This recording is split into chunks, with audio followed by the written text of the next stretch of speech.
ನಮಸ್ಕಾರ ಸ್ನೇಹಿತರೆ, ಹೇಗಿದ್ದೀರಾ ಎಲ್ಲರೂ? ಹೋದ ವಿಡಿಯೋದಲ್ಲಿ ಕಾನ್ಶಿಯಸ್ ಮೈಂಡ್ ಅಂದ್ರೆ ಏನು ಅನ್ನೋದ್ರ ಬಗ್ಗೆ ಒಂದು ಮಾಹಿತಿ ಕೊಡಲಾಗಿತ್ತು.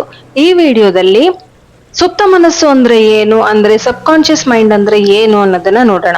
ನೀವೆಲ್ಲರೂ ಇತ್ತೀಚೆಗೆ ಕೇಳಿರ್ತೀರ, ನಮ್ಮ ಸಬ್ ಕಾನ್ಶಿಯಸ್ ಮೈಂಡ್ ಬಗ್ಗೆ ಏನಾದ್ರೂ ಒಂದು ಇನ್ಫಾರ್ಮೇಶನ್ ಕೇಳಿರ್ತೀರ. ಅಂದ್ರೆ ಸಬ್ ಕಾನ್ಶಿಯಸ್ ಮೈಂಡ್ ಅಲ್ಲಿ ಅಗಾಧವಾದ ಶಕ್ತಿ ಇರುತ್ತೆ. ನಿಮ್ಮ ಅಡಗಿರೋ ಎಲ್ಲಾ ಗುಪ್ತ ಸಾಧನೆ ಮಾಡುವಂತ ಎಲ್ಲಾ ಶಕ್ತಿಗಳು ನಿಮ್ಮ ಸಬ್ ಕಾನ್ಶಿಯಸ್ ಮೈಂಡ್ ಅಲ್ಲಿ ಇರುತ್ತೆ ಅನ್ನೋದನ್ನ ನೀವು ಕೇಳಿರ್ತೀರ. ಹೋದ್ ವಿಡಿಯೋನ ನೋಡಿದ್ರೆ ನಿಮಗೆ ನೆನಪಿರುತ್ತೆ. ಅದರಲ್ಲಿ ಕಾನ್ಶಿಯಸ್ ಮೈಂಡ್ ಅಂದ್ರೆ ಲಾಜಿಕಲ್ ಮೈಂಡ್ ಅಂತ ಹೇಳ್ಬೋದು. ಅಂದ್ರೆ ಅದಕ್ಕೆ ಪರ್ಮನೆಂಟ್ ಮೆಮೊರಿ ಇರೋದಿಲ್ಲ. ಅಟ್ ಪ್ರೆಸೆಂಟ್ ನಮ್ಮ ಕಣ್ಣೆದುರಿಗೆ ಏನ್ ನಡೀತಾ ಇದೆ ಅದನ್ನ ಲಾಜಿಕಲ್ ಆಗಿ ಯೋಚನೆ ಮಾಡಿ ಒಂದು ಡಿಸಿಷನ್ ತಗೊಳ್ಳುವಂತ ಕೆಲಸವನ್ನ ನಮ್ಮ ಕಾನ್ಶಿಯಸ್ ಮೈಂಡ್ ಮಾಡುತ್ತೆ ಅನ್ನೋ ಇನ್ಫಾರ್ಮೇಶನ್ ನಾನು ಕೊಟ್ಟಿದ್ದೆ. ಹಾಗಾದ್ರೆ ಸಬ್ ಕಾನ್ಶಿಯಸ್ ಮೈಂಡ್ ಅಂದ್ರೆ ಏನು ಅಂತ ನೀವು ಕೇಳ್ಬೋದು. ಸಬ್ ಕಾನ್ಶಿಯಸ್ ಮೈಂಡ್ ಅಂದ್ರೆ ಪರ್ಮನೆಂಟ್ ಮೆಮೊರಿ ಬ್ಯಾಂಕ್ ಅಂತ ಹೇಳ್ಬೋದು. ಅಂದ್ರೆ ನಮ್ಮ ಜೀವನದಲ್ಲಿ ನಡೆಯೋ ಪ್ರತಿ ಘಟನೆ, ಪ್ರತಿ ಕ್ಷಣದ ಅನುಭವವನ್ನ ನಮ್ಮ ಸಬ್ ಕಾನ್ಶಿಯಸ್ ಮೈಂಡು ಪರ್ಮನೆಂಟ್ ಆಗಿ ಸ್ಟೋರ್ ಮಾಡಿ ಇಟ್ಕೊಂಡಿರುತ್ತೆ. ಅಂದ್ರೆ ನಿಮ್ಮ ಜೀವನದ ಕೊನೆ ಕ್ಷಣದವರೆಗೂ ಅದೆಲ್ಲದೂ ನಿಮ್ಮ ಸಬ್ ಕಾನ್ಶಿಯಸ್ ಮೈಂಡ್ ಅಲ್ಲಿ ಸ್ಟೋರ್ ಆಗಿರುತ್ತೆ.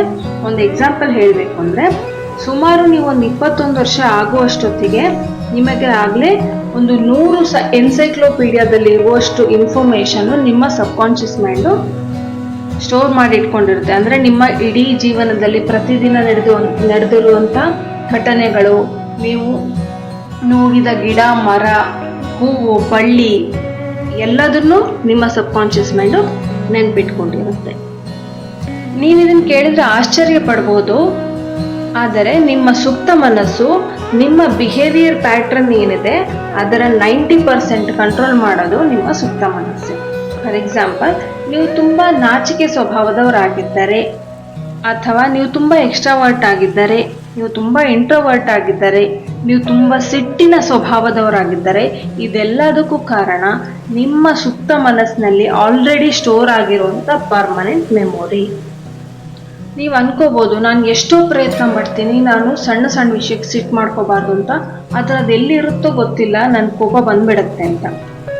ಇನ್ನು ಕೆಲವ್ರು ಹೇಳ್ತಿರ್ತಾರೆ, ನಾನು ಪ್ರಯತ್ನ ಪಡ್ತೀನಿ, ನನ್ನ ಕಮ್ಯುನಿಕೇಶನ್ ಇಂಪ್ರೂವ್ ಮಾಡ್ಕೋಬೇಕು, ನಾನು ನಾಚಿಕೆ ಪಟ್ಕೋಬಾರ್ದು ಅಂತ. ಆದರೆ ನಾನು ಎಷ್ಟೇ ಪ್ರಯತ್ನ ಪಟ್ಟರು ನಾನು ಬೇರೆಯವ್ರನ್ನ, ಹೊಸಬ್ರನ್ನ ಮಾತಾಡಿಸ್ಲಿಕ್ಕೆ ಆಗೋದಿಲ್ಲ, ಕಮ್ಯುನಿಕೇಶನ್ ಇಂಪ್ರೂವ್ ಮಾಡ್ಕೊಳ್ಳೋದಕ್ಕೆ ಆಗ್ತಾ ಇಲ್ಲ ಅಂತ. ಆದರೆ ಈ ಎಲ್ಲದೂ ನಿಮ್ಮ ಸುಪ್ತ ಮನಸ್ಸಿನಲ್ಲಿ ಆಲ್ರೆಡಿ ಪ್ರೋಗ್ರಾಮ್ ಆಗ್ಬಿಟ್ಟಿರುತ್ತೆ. ಹಾಗಾದ್ರೆ ಇದನ್ನ ಚೇಂಜ್ ಮಾಡ್ಕೊಳ್ಳೋದು ಹೇಗೆ ಅಂತ ಕೇಳ್ತಾ ಇರ್ತೀರಾ. ನೀವು ಮೇಲಿಂದ ಮೇಲೆ ಕಾನ್ಶಿಯಸ್ ಮೈಂಡ್ ಮೂಲಕ ನೀವು ಪ್ರಯತ್ನ ಪಡ್ತಾ ಇರ್ತೀರಾ. ಅಂದ್ರೆ ಕಾನ್ಶಿಯಸ್ ಆಗಿ ಪ್ರಯತ್ನ ಪಡ್ತಾ ಇರ್ತೀರಾ. ಹಿಂದೆ ಸುಪ್ತ ಮನಸ್ಸಿನ ಮೇಲೆ ವರ್ಕ್ ಮಾಡೋ ರೀತಿ ನಿಮಗೆ ಗೊತ್ತಿರೋದಿಲ್ಲ. ಈಗ ಕಾನ್ಶಿಯಸ್ ಮೈಂಡ್ ಅಂದ್ರೇನು, ಸಬ್ ಕಾನ್ಶಿಯಸ್ ಮೈಂಡ್ ಅಂದ್ರೇನು, ನೀವು ಹೇಗೆ ಡಿಫ್ರೆನ್ಶಿಯೇಟ್ ಮಾಡ್ತೀರಾ ಅಂತ ನೀವು ಕೇಳ್ಬೋದು. ಫಾರ್ ಎಕ್ಸಾಂಪಲ್, ನೀವು ಒಂದು ಸ್ಟೇಜ್ ಮೇಲೆ ನಾಟಕ ನೋಡ್ತಾ ಇದ್ದೀರಾ ಅಂತ ಅನ್ಕೊಳ್ಳಿ. ಆ ನಾಟಕದಲ್ಲಿ ಸ್ಟೇಜಿನ ಎದುರಿಗೆ ಏನ್ ಕಾಣ್ತಾ ಇರ್ತಾರೆ ಆಕ್ಟರ್ಸ್, ಅವ್ರು ಏನ್ ಆಕ್ಟ್ ಮಾಡ್ತಾ ಇರ್ತಾರೆ ಅದನ್ನ ನೀವು ಕಾನ್ಶಿಯಸ್ ಮೈಂಡ್ ಅಂತ ಅನ್ಕೋಬಹುದು. ಅಂದ್ರೆ ಎದುರಿಗೆ ಏನ್ ಕಾಣ್ತಾ ಇದೆ, ನೀವು ಹೇಗ್ ಪ್ರೆಸೆಂಟ್ ಆಗ್ತಾ ಇದ್ದೀರಾ, ನಿಮ್ಮ ಪ್ರೆಸೆಂಟ್ ಏನಿದೆ ಅದನ್ನ ಕಾನ್ಶಿಯಸ್ ಮೈಂಡ್ ಅಂತ ತಗೊಂಡ್ರೆ, ಅದರಲ್ಲಿ ಬ್ಯಾಕ್ ಗ್ರೌಂಡ್ ವರ್ಕ್ ಏನಾಗಿರುತ್ತಲ್ಲ, story writing, dialogue writing, direction, practice ಎಲ್ಲ ಯಾವುದು ಸುಪ್ತ ಮನಸ್ಸು ಅದನ್ನ ಅಂದ್ರೆ ನಿಮ್ಮ ಸಬ್ ಕಾನ್ಶಿಯಸ್ ಮೈಂಡ್ ಅಂತ ಹೇಳ್ಬಹುದು. ಅಂದ್ರೆ ಸರ್ಫೇಸ್ ಅಲ್ಲಿ ನಿಮಗೆ ಸಬ್ ಕಾನ್ಶಿಯಸ್ ಮೈಂಡ್ ಯಾವ ರೀತಿ ಕೆಲಸ ಮಾಡ್ತಿದೆ ಅನ್ನೋದು ಗೊತ್ತಾಗೋದೇ ಇಲ್ಲ. ನಿಮಗೇನ್ ಅನ್ಸ್ತಾ ಇದೆ, ಎಲ್ಲದನ್ನು ನಾನೇ ಕಂಟ್ರೋಲ್, ಅಂದ್ರೆ ನನ್ನ ಲಾಜಿಕ್ ಮೈಂಡ್ ಇಂದಾನೇ ನಾನು ಕಂಟ್ರೋಲ್ ಮಾಡ್ತಾ ಇದ್ದೀನಿ ಅಂತ ನಿಮಗೆ ಅನ್ನಿಸ್ತಾ ಇರುತ್ತೆ. ಆದರೆ ಅದರಲ್ಲಿ ಹಿಡನ್ ಪ್ರೋಗ್ರಾಮಿಂಗ್ ಏನಿದೆ ಅದು ನಿಮ್ಮ ಸುಪ್ತ ಮನಸ್ಸಿನದ್ದು. ನಾನು ನಿಮಗೆ ಇನ್ನೊಂದು ಎಕ್ಸಾಂಪಲ್ ಕೊಡ್ತೀನಿ. ನೀವು ಹೊಸದಾಗಿ ಗಾಡಿ ಕಲಿತಾ ಇರ್ತೀರಾ, ಬೈಕ್ ಓಡ್ಸೋಕ್ ಕಲಿತಾ ಇದ್ದೀರಾ ಅಂತ ಅನ್ಕೊಳ್ಳಿ. ನೀವು ಬೈಕ್ ಓಡಿಸೋದು ಸ್ಟಾರ್ಟಿಂಗ್ ಕಲಿಬೇಕಾದ್ರೆ ತುಂಬಾ ಕಾನ್ಶಿಯಸ್ ಆಗಿ ಯೋಚನೆ ಮಾಡಿ, ಪ್ರತಿಯೊಂದನ್ನು ನೋಡಿ, ಹೇಗ್ ಕುತ್ಕೋಬೇಕು, ಹ್ಯಾಂಡಲ್ ಹೇಗೆ ಇಟ್ಕೋಬೇಕು, ಎಷ್ಟು ಆಕ್ಸಿಲೇಟರ್ ಕೊಡ್ಬೇಕು, ಯಾವ ಗೇರ್ ಹಾಕ್ಬೇಕು, ಎಲ್ಲದನ್ನು ಕಾನ್ಶಿಯಸ್ ಆಗಿ ಮಾಡ್ತಾ ಇರ್ತೀರಾ. ಇಂಡಿಕೇಟರ್ ಹಾಕ್ಬೇಕು, ಹಾಕ್ಬಾರ್ದು, ಹೆಡ್ಲೈಟ್ ಹಾಕ್ಬೇಕು, ಹಾಕ್ಬಾರ್ದು, ಎಲ್ಲದನ್ನು ಕಾನ್ಶಿಯಸ್ ಆಗಿ ಮಾಡ್ತಾ ಇರ್ತೀರಾ. ಅದೇ ನೀವು ವರ್ಷಗಟ್ಲೆ ಪ್ರಾಕ್ಟೀಸ್ ಆಗ್ಬಿಟ್ಟಿದ್ರೆ ನಿಮ್ಗೆ ಸರಾಗವಾಗಿ ಬೈಕ್ನ ಓಡಿಸ್ತಾ ಹೋಗ್ತೀರಾ. ಯಾಕೆಂದ್ರೆ ನೀವು ತುಂಬಾ ಲಾಜಿಕಲ್ ಆಗಿ ಪ್ರಯತ್ನ ಪಟ್ಟು ಯೋಚನೆ ಮಾಡುವಂತ ಸಂದರ್ಭ ಇರೋದಿಲ್ಲ. ಯಾಕೆಂದ್ರೆ ನಿಮ್ಮ ಮೆಮೊರಿಯಲ್ಲಿ ಅದಿರುತ್ತೆ. ನೀವು ರೀಕಾಲ್ ಅಂದ್ರೆ ನಿಮ್ಮ ಸಬ್ ಕಾನ್ಶಿಯಸ್ ಮೈಂಡ್ ಅದನ್ನ ರೀಕಾಲ್ ಮಾಡ್ಕೊಂತಾ ಇರುತ್ತೆ, ನೀವು ಸರಾಗವಾಗಿ ಬೈಕ್ನ ಓಡಿಸ್ತಾ ಇರ್ತೀರಾ. ಹಾಗೆ ಇದನ್ನ ಪ್ರತಿ ವಿದ್ಯೆಗೂ ನೀವು ಕಲ್ತು ಹೇಳ್ಬೋದು. ಸ್ವಿಮ್ಮಿಂಗ್ ಆಗಿರ್ಬೋದು, ಸಂಗೀತ ಆಗಿರ್ಬೋದು.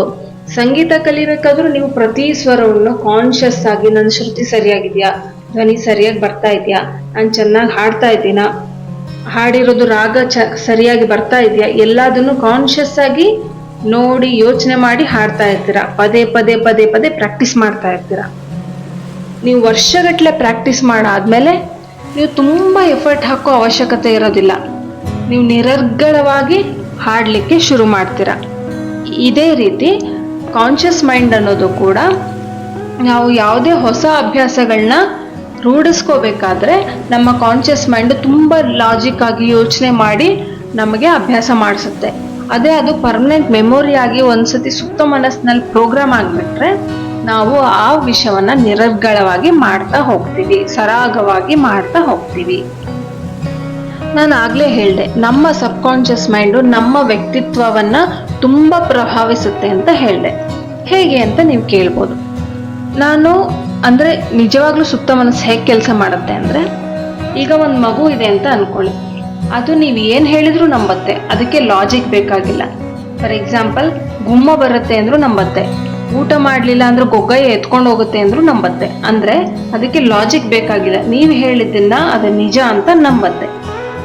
ಹಾಗೆ ಆ ಚಿಕ್ಕ ಮಗುವಿಗೆ ಮೊದ್ಲಿಂದನೂ ನಿನ್ ಕೈಲಿ ಮಾಡಕ್ಕಾಗಲ್ಲ, ನಿನ್ಗೆ ಈ ಸರಿಯಾಗಿ ಮಾಡಕ್ಕೆ ಬರೋದಿಲ್ಲ, ನಿನ್ ಕೈಲಿ ಆಗೋದಿಲ್ಲ, ಈ ಕೆಲಸ ಸರಿಯಾಗಿಲ್ಲ, ನೀನ್ ಮಾಡೋದೆಲ್ಲ ಇಷ್ಟೇ, ನಿನ್ ಯೋಗ್ಯತೆನೇ ಇಷ್ಟು, ಇದನ್ನ ಪದೇ ಪದೇ ಪದೇ ಪದೇ ಹೇಳ್ತಾ ಇದ್ರೆ ಆ ಮಗುವಿನ ಸಬ್ ಕಾನ್ಶಿಯಸ್ ಮೈಂಡ್ ಅಲ್ಲಿ ಆ ವಿಷಯ ಕೂತ್ಕೊಂಡ್ಬಿಡುತ್ತೆ. ಯಾಕೆಂದ್ರೆ ಮಗು ನಂಬದೇ ಪೇರೆಂಟ್ಸ್ ಹೇಳಿದ್ದನ್ನೇ ನಂಬೋದು.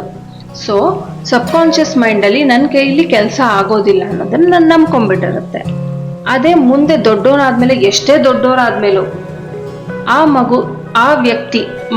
ಮಗುವಾಗಿದ್ದ ವ್ಯಕ್ತಿ ಯಾವುದೇ ಹೊಸ ಕೆಲಸಕ್ಕೆ ಕೈ ಹಾಕಿದ್ರು ಅವನ ಮೈಂಡಲ್ಲಿ 100 ಸತಿ ಆ ವರ್ಡ್ಸ್ ರಿಪೀಟ್ ಆಗುತ್ತೆ. ನಿಮಗೆ ಕಾನ್ಶಿಯಸ್ ಮೈಂಡಿಗೆ ಅದು ಬರ್ದೇ ಇರ್ಬೋದು, ಆದ್ರೆ ಸುಪ್ತ ಮನಸ್ಸಿನಲ್ಲಿ ನಿನ್ ಕೈಲಾಗೋದಿಲ್ಲ, ನಿನಗೆ ಮಾಡೋಕ್ಕಾಗೋದಿಲ್ಲ, ಈ ಕೆಲಸ ನಿನ್ ಸಾಧ್ಯನೇ ಇಲ್ಲ, ಈ ರೀತಿ ಬರ್ತಾನೆ ಇರುತ್ತೆ. ಹಾಗಾಗಿ ಕೆಲವರು ಇಂಟರ್ವ್ಯೂ ಕ್ರ್ಯಾಕ್ ಮಾಡ್ಲಿಕ್ಕೆ ಕಷ್ಟ ಆಗ್ಬೋದು. ಅಂದ್ರೆ ಅವ್ರಿಗೆ ಮೊದಲಿಂದನೂ ಕಮ್ಯುನಿಕೇಶನ್ ಕಷ್ಟ ಇರುತ್ತೆ. ಸೊ ಹೊಸದಾಗಿ ಏನೋ ಕಲಿಯಕ್ಕೆ ಹೋಗಿ ಮಾಡಲೇಬೇಕು ಅಂತ ಪ್ರಯತ್ನ ಪಡ್ತಾ ಇದ್ರು ಅವರಿಗೆ ಏನಕ್ಕೋಸ್ಕರ ಕ್ರ್ಯಾಕ್ ಮಾಡೋಕ್ಕಾಗಲಿಲ್ಲ ಅಂದ್ರೆ ಸಬ್ ಕಾನ್ಶಿಯಸ್ ಮೈಂಡಲ್ಲಿ ಪ್ರೋಗ್ರಾಮ್ ಆಗಿಬಿಟ್ಟಿರುತ್ತೆ. ಸೊ ಹಾಗಾಗಿ ನಾವು ದಿನನಿತ್ಯ ಈ ರೀತಿ ಸಮಸ್ಯೆಗಳನ್ನ ಎದುರಿಸ್ತಾ ಇದ್ರೆ ನಾವು ಮೇಲ್ಮೈಯಲ್ಲಿ ಅದಕ್ಕೆ ಪ್ರಯತ್ನ ಪಟ್ಟರೆ ಅದು ನಿವಾರಣೆ ಮಾಡ್ಕೊಳ್ಳಿಕ್ಕೆ ಸಾಧ್ಯ ಆಗೋದಿಲ್ಲ. ನೀವು ಆಳವಾಗಿ ಸುಪ್ತ ಮನಸ್ಸಿನ ಮೇಲೆ ಕೆಲಸ ಮಾಡಿಕೊಂಡು, ಅಂದರೆ ನಿಮ್ಮ ಸುಪ್ತ ಮನಸ್ಸಿನಲ್ಲೇ ಇರೋ ಆಲ್ರೆಡಿ ಆಗಿರೋ ಪ್ರೋಗ್ರಾಮಿಂಗ್ನ ನೀವು ರಿಪೇರಿ ಮಾಡಿಕೊಂಡು ರೀಪ್ರೋಗ್ರಾಮ್ ಮಾಡಿಕೊಂಡು ಪ್ರಯತ್ನ ಪಡಬೇಕಾಗತ್ತೆ. ಹಾಗಾದರೆ ರೀಪ್ರೋಗ್ರಾಮಿಂಗ್ ಅಂದ್ರೇನು, ಪ್ರಯತ್ನ ಪಡೋದು ಅಂದ್ರೇನು, ಯಾವ ರೀತಿ ಚೇಂಜ್ ಮಾಡ್ಕೊಳ್ಳೋದು ಅಂತಲೂ ನೀವು ಕೇಳ್ಬೋದು. ಹಾಗಾದರೆ ನಿಜವಾಗ್ಲೂ ನಮ್ಮ ಮೈಂಡ್ ಯಾವ ರೀತಿ ಕೆಲಸ ಮಾಡುತ್ತೆ ಅಂತಲೂ ನೀವು ಕೇಳ್ಬೋದು. ನೀವು ಮೊದಲಿಂದನೂ ಅಭ್ಯಾಸ ಮಾಡ್ಕೊಂಡಿರುವಂಥ ರೀತಿನೇ ನಮ್ಮ ಮೆದುಳು ಕೆಲಸ ಮಾಡ್ತಾ ಹೋಗುತ್ತೆ. ಅಂದರೆ ಮೊದಲಿಂದನೂ ನಾವೊಂದು ಕಂಫರ್ಟ್ ಝೋನಲ್ಲೇ ಇದ್ಬಿಟ್ರೆ ಅದೇ ಕಂಫರ್ಟ್ ಝೋನೇ ಬೇಕು ಅಂತ ಪದೇ ಪದೇ ನಮ್ಮ ಮೈಂಡ್ ಹೇಳ್ತಾ ಇರುತ್ತೆ, ಅಂದರೆ ನಮ್ಮ ಸುಪ್ತ ಮನಸ್ಸು ಹೇಳ್ತಾ ಇರುತ್ತೆ. ಸೊ ನಾವು ಆ ಲಿಮಿಟ್ನ ದಾಟಬೇಕು ಅಂದರೆ ನಮ್ಮ ಸುಪ್ತ ಮನಸ್ಸನ್ನೇ ರೀಪ್ರೋಗ್ರಾಮ್ ಮಾಡ್ಕೋಬೇಕು. ನಾನು ಆಗಲೇ ಹೇಳಿದೆ, ಮೊದಲಿಂದನೂ ನಮಗೆ ಏನು ಹೇಳ್ತಾ ಇರ್ತಾರೋ ಅದೇ ನಮ್ಮ ಮೈಂಡ್ನಲ್ಲಿ ಕೂತಿರುತ್ತೆ ಅಂತ. ಹಾಗಾದ್ರೆ ಇದನ್ನು ಚೇಂಜ್ ಮಾಡ್ಕೊಳ್ಳೋದು ಹೇಗೆ ಅಂತ ನೀವು ಕೇಳ್ಬೋದು. ಅದು ಕೆಲವೊಂದು ಪಾಸಿಟಿವ್ ಅಫರ್ಮೇಷನ್ಸ್ನ ನಾವು ಪ್ರಾಕ್ಟೀಸ್ ಮಾಡೋದ್ರಿಂದನೂ ಸಾಧ್ಯ ಆಗತ್ತೆ. ಅಲ್ಲ ರೀ, ಸಬ್ ಕಾನ್ಶಿಯಸ್ ಮೈಂಡ್ ಆದರೂ ಕೆಲಸ ಮಾಡಲಿ, ಕಾನ್ಶಿಯಸ್ ಮೈಂಡ್ ಆದರೂ ಕೆಲಸ ಮಾಡಲಿ, ನೀವು ಯಾಕ್ರಿ ಈ ಪುರಾಣ ಓದ್ತಿದ್ದೀರಾ ಅಂತ ನೀವು ಕೇಳ್ಬೋದು. ಆದರೆ ನೀವು ವರ್ಷಗಟ್ಟಲೆ ಪ್ರಯತ್ನ ಪಟ್ಟರೂ ನೀವು ಅಭ್ಯಾಸವನ್ನ ಬದಲಾಯಿಸ್ಕೊಳಕ್ಕಾಗದೇ ಇರೋದನ್ನ ಕೆಲವು ದಿನಗಳು ಅಥವಾ ಕೆಲವು ತಿಂಗಳು ನಿಮ್ಮ ಈ ಸಬ್ ಕಾನ್ಶಿಯಸ್ ಮೈಂಡ್ ಮೇಲೆ ವರ್ಕ್ ಮಾಡೋದ್ರ ಮೂಲಕ ನೀವು ಕೆಲವೊಂದನ್ನು ಬದಲಾಯಿಸ್ಕೋಬೋದು. ಸ್ಪೆಷಲಿ ಕಮ್ಯುನಿಕೇಷನ್ಗೆ ಮತ್ತು ನಿಮ್ಮ ಸ್ವಭಾವಕ್ಕೆ, ಪರ್ಸನಾಲಿಟಿಗೆ ಸಂಬಂಧಪಟ್ಟಂಥ ವಿಷಯಗಳನ್ನು ನೀವು ಬದಲಾಯಿಸ್ಕೋಬೋದು. ಸಾಮಾನ್ಯವಾಗಿ ನೀವು ಯಾವುದೇ ವರ್ಷಗಟ್ಟಲೆ ನಿಮಗೆ ಪ್ರಾಕ್ಟೀಸ್ ಆದಂತಹ ವಿಷಯವನ್ನು ಸಡನ್ನಾಗಿ ಚೇಂಜ್ ಮಾಡ್ಕೋಬೇಕು ಅಂದರೆ ತುಂಬ ಕಷ್ಟ ಆಗ್ಬೋದು. ಮತ್ತೆ ಮೊದಲು ನಿಮ್ಮನ್ನ ತಡೆ ಹಿಡಿಯೋದೇ ನಿಮ್ಮ ಸಬ್ ಕಾನ್ಷಿಯಸ್ ಮೈಂಡ್. ಯಾಕೆಂದ್ರೆ ಅದರ ಮೆಮೊರಿಯಲ್ಲಿ ಈ ಹೊಸ ಅಭ್ಯಾಸದ ಪ್ರೋಗ್ರಾಮೇ ಇರೋದಿಲ್ಲ. ಸೊ ತನಗೆ ಗೊತ್ತಿಲ್ಲದೆ ಇರೋ ಯಾವ್ದಾದ್ರೂ ಒಂದು ಘಟನೆ ನಡೀತದೆ, ಒಳ್ಳೇದೇ ಆಗಿರ್ಬೋದು ಕೆಟ್ಟದೇ ಆಗಿರ್ಬೋದು, ಅದು ತನಗೆ ಗೊತ್ತಿಲ್ಲದೆ ಇರೋ ಯಾವುದೋ ಒಂದು, ತನಗೆ ಫೆಮಿಲಿಯರ್ ಆಗದೆ ಇರೋ ಯಾವುದೋ ಒಂದು ಘಟನೆ ನಡೀತಾ ಇದೆ ಅಂದ್ರೆ ಮೊದಲು ಸ್ವಲ್ಪ ಅದು ನನ್ನ ಕಂಫರ್ಟ್ ಝೋನಿಂದ ಹೊರಗಡೆ ಹೋಗ್ತಾ ಇದೆ ಅಂತ ಅದು ನಿಮ್ಮನ್ನ ತಡೆ ಹಿಡಿಬಹುದು. ಹಾಗಾಗಿ ನಿಮ್ಮ ಸಬ್ ಕಾನ್ಷಿಯಸ್ ಮೈಂಡ್ ಹೇಗೆ ವರ್ಕ್ ಮಾಡ್ತಾ ಇದೆ ಅನ್ನೋದನ್ನ ನೀವು ತಿಳ್ಕೊಳ್ಳೋದು ತುಂಬಾ ಮುಖ್ಯ ಆಗತ್ತೆ. ಅದು ಹೇಗೆ ಮಾಡಬೇಕು ಅಂದ್ರೆ ಇದಕ್ಕೆ ಸುಮಾರಷ್ಟು ಮೆಥಡ್ಗಳಿದೆ. ಎಲ್ಲ ವಿಷಯನೂ ಒಂದೇ ವಿಡಿಯೋದಲ್ಲಿ ತುರುಕಿದ್ರೆ ತುಂಬಾ ಲೆಂತಿ ವಿಡಿಯೋ ಆಗೋಗುತ್ತೆ ಮತ್ತೆ ತುಂಬಾ ಬೋರಿಂಗು ಆಗೋಗ್ಬಿಡತ್ತೆ. ಹಾಗಾಗಿ ಆ ಯಾವ್ಯಾವ ಮೆಥಡ್ಸ್ ಅಂತ ನೋಡೋಣ. ಮೊದಲನೇದಾಗಿ ಪಾಸಿಟಿವ್ ಅಫರ್ಮೇಷನ್ಸ್. ನೀವು ಆಲ್ರೆಡಿ ಕೇಳಿರ್ತೀರಾ ಅನ್ಕೊಂಡಿದ್ದೀನಿ. ಪಾಸಿಟಿವ್ ಅಫರ್ಮೇಷನ್ಸ್ನ ನಮ್ಮೊಳಗೆ ನಾವು ಪದೇ ಪದೇ ರಿಪೀಟ್ ಮಾಡ್ಕೊಳ್ಳೋದು ಅದರಲ್ಲಿ ಒಂದು ಮೆಥಡ್ಡು. ಸೊ ನಮ್ಮ ಸುತ್ತ ಮನಸ್ಸಿನಲ್ಲಿರೋ ಕೆಲವೊಂದು ನಮಗೆ ಬೇಡವಾಗಿರೋದನ್ನ ಹೇಗೆ ರೀಪ್ರೋಗ್ರಾಮಿಂಗ್ ಮಾಡ್ಬೋದು ಅನ್ನೋದನ್ನ ಇನ್ನೊಂದು ವಿಡಿಯೋದಲ್ಲಿ ನೋಡೋಣ. ಸೊ ಇಷ್ಟೊತ್ತು ನನ್ನ ಮಾತನ್ನ ಪೇಷನ್ಸಿಂದ ಕೇಳಿಸ್ಕೊಂಡಿದ್ದಕ್ಕೆ ಥ್ಯಾಂಕ್ ಯು ಸೋ ಮಚ್. ಈ ವಿಡಿಯೋ ನಿಮಗೆ ಇಷ್ಟ ಆಗಿದ್ದಲ್ಲಿ ವಿಡಿಯೋನ ಲೈಕ್ ಮಾಡಿ, ಶೇರ್ ಮಾಡಿ, ಸಬ್ಸ್ಕ್ರೈಬ್ ಮಾಡಿ, ಬೆಲ್ ಐಕಾನ್ ಕ್ಲಿಕ್ ಮಾಡೋದಕ್ಕೆ ಮರಿಬೇಡಿ. ಸೊ ಇದಕ್ಕೆ ಮುಂದುವರಿದ ಭಾಗವನ್ನ ಮುಂದಿನ ವಿಡಿಯೋದಲ್ಲಿ ನೋಡೋಣ. Thank you so much for watching.